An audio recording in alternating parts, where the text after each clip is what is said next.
Assalamualaikum. Waalaikumsalam warahmatullahi wabarakatuh. Bagaimana kabar Ananda hari ini? Alhamdulillah, luar biasa. Allahu Akbar. Sebelum Bapak mulai pembelajaran, Bapak absen terlebih dahulu. Apakah ada Ananda yang tidak hadir pada hari ini? Hadir semua, Pak. Hadir semua? Ya, Pak. Masya Allah, luar biasa hadir semua ya. Tapi masih ada bangku yang Bapak lihat tuh. Bangku lebih, Pak. Bangku lebih ya? Baik, sebelum memulai pelajaran, coba tolong tempat duduknya dirapikan lagi. Buang sampah yang ada di bawah kolong-kolong kursinya, dipungut, dibuang ya.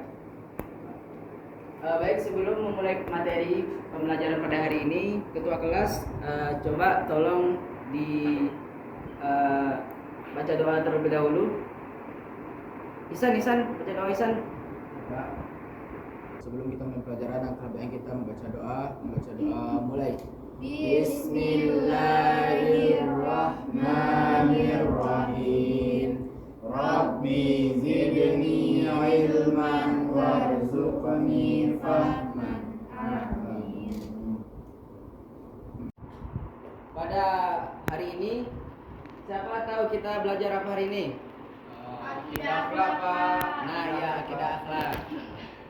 Sebelumnya materi minggu lalu itu mengenai akhlak terpuji, dan pada minggu ini kita akan mempelajari mengenai ragam penyakit hati, yaitu khususnya pada sikap tercela. Nah, ini ada foto nih, ada gambar. Coba siapa yang bisa menebak kira-kira gambar sedang apa orang ini? Sedang marah. Stres.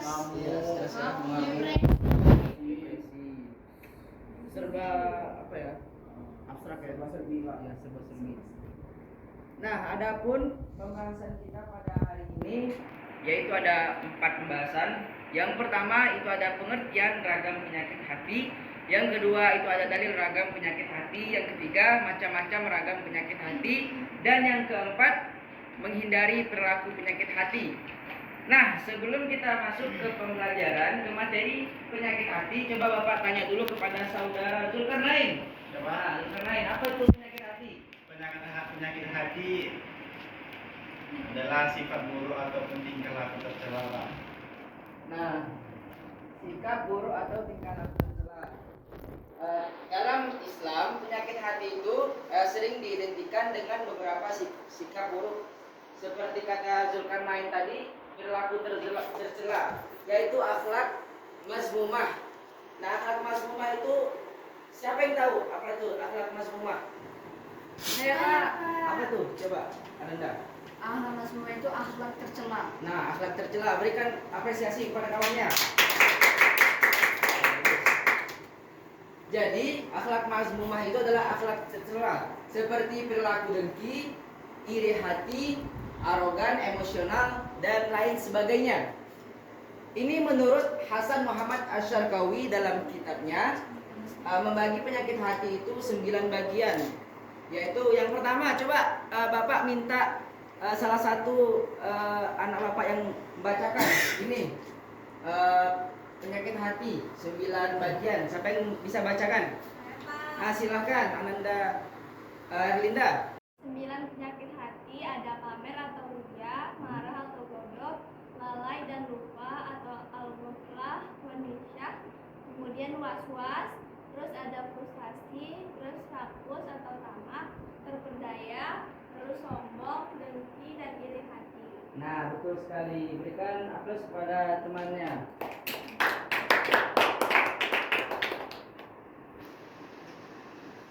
Nah, selanjutnya macam-macam penyakit hati. Jadi penyakit hati itu Ananda ada 3 macam. Yang pertama munafik, yang kedua marah, dan yang ketiga yaitu keras kepala. Nah, siapa ada yang tahu apa itu pengertian dari munafik? Coba Ananda, apakah ada yang tahu pengertian dari munafik? Saudara Lisan. Munafik adalah istilah yang digunakan untuk menggambarkan seseorang yang berpura-pura atau berperilaku ibaratnya bermuka dua Pak. Di depan dia baik dan di belakang dia suka mengunjing atau mengatai orang hal-hal yang buruk Pak. Nah, betul sekali. Coba berikan plus kepada rekan. Jadi, munafik itu adalah istilah yang digunakan untuk menggambarkan seseorang yang berpura-pura atau berperilaku dengan cara yang tidak sesuai dengan keyakinan. Seperti yang dikatakan Ananda Ihsan tadi, contohnya bermuka dua, lain di depan dan juga lain di belakang. Nah, selanjutnya, bagaimana sih cara kita menghindari perilaku munafik? Nah, yang pertama itu ada membiasakan sikap jujur atau berkata jujur di kehidupan kita sehari-hari, dan yang kedua itu membiasakan diri untuk setia atau amanah. Setia atau amanah adalah sikap teruji di mana seorang berpegang teguh pada janji, pendirian dan juga kepercayaan. Jadi dua perilaku ini bisa kita terapkan dalam kehidupan sehari-hari untuk menghindari perilaku munafik. Nah, selanjutnya setelah kita mempelajari mengenai munafik dan materi yang kedua yaitu adalah ghadab. Ghadab ini adalah marah. Ananda pernah marah semua? Pernah. Pernah ya? Sering atau jarang? Jarang. Jarang ya?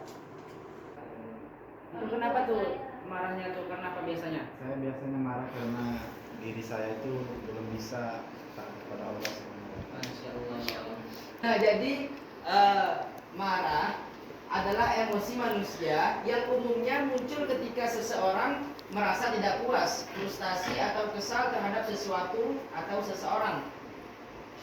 Ini adalah emosi yang alami dan dapat dirasakan oleh semua orang. Marah seringkali timbul sebagai respon terhadap perasaan ketidaksetujuan. Biasanya marah ini juga karena mood-moodan ya, dari dalam diri sendiri. Kadang kalau moodnya ada kita bagus, kalau nggak ada itu sering terjadinya marah terhadap, itu dampaknya bisa kepada orang lain dan juga bisa kepada diri sendiri. Nah, selanjutnya dalil tentang marah. Nah, siapa anak bapak di sini yang bisa membacakan dalil tersebut? Jujur Pak. Coba Ananda Zulkarnain. Bismillahirrahmanirrahim. Alladzina yunfikuna fis sarra'i wad-dharra'i wal kadhiminal ghaidh wal 'afina 'anil nas wallahu yuhibbul muhsinin. Artinya sekalian nak? Artinya yaitu orang yang menginfakkan hartanya di waktu lapang atau susah, dan orang-orang yang menahan amarah dan bersikap maaf kepada manusia, dan Allah mencintai orang-orang yang berbuat baik. Al-Quran Surah Al-Imran 133 sampai 105. Masya Allah, mantap ya, Nanda Zulkarnain. Nah, itulah materi dalil tentang marah. Allah Subhanahu wa taala berfirman di dalam Al-Qur'an surah 133 sampai 134, yaitu orang yang menginfakkan harta di waktu lapang atau susah, dan orang yang menahan amarah dan bersikap pemaaf kepada manusia, dan Allah mencintai orang-orang yang berbuat baik. Nah, inti daripada surah Ali Imran ayat 133 sampai 134 ini adalah Allah mencintai orang-orang yang selalu berbuat baik dan tidak mencintai orang yang pemarah, gitu kan? Sesuai dengan materi marah ini. Selanjutnya, dampak negatif daripada marah. Yang pertama itu ada keputusan dan tindakan yang diambil tidak bijaksana. Kebanyakan orang yang marah itu gampang membuat keputusan, dan juga keputusan yang diambil nanti itu cenderung menyesal di kemudian nantinya. Nah, yang kedua yaitu adalah retak dan putusnya hubungan persaudaraan antar manusia.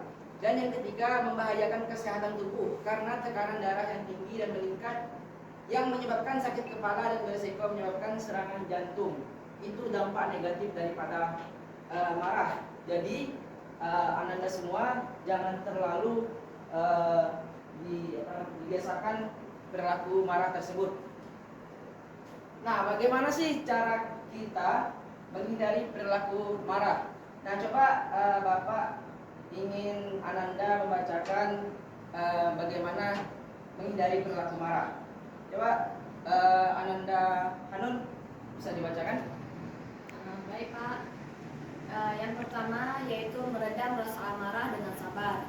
Yang kedua, meredam rasa amarah dengan berzikir kepada Allah. Yang ketiga, meredam rasa amarah dengan berwudu.